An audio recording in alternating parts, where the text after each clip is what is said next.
bí èwe Yorùbá tó sọ wípé ilé là ń wò kí a tó sọmọ ní orúkọ.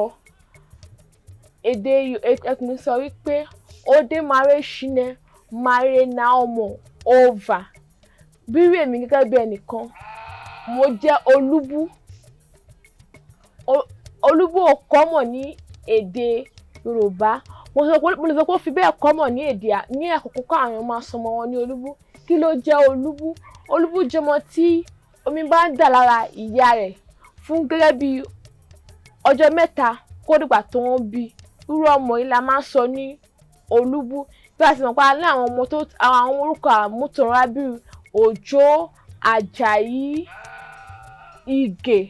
Ṣùgbọ́n Olúbú ó fi bẹ́ẹ̀ yàtọ̀ sí a lè pè ní orúkọ Àmútọ̀runwá torí kí a tó bí Olúbú, omi máa ń dà lára ìyá fún bí ọjọ́ mẹ́ta kí ó tó wá ayé.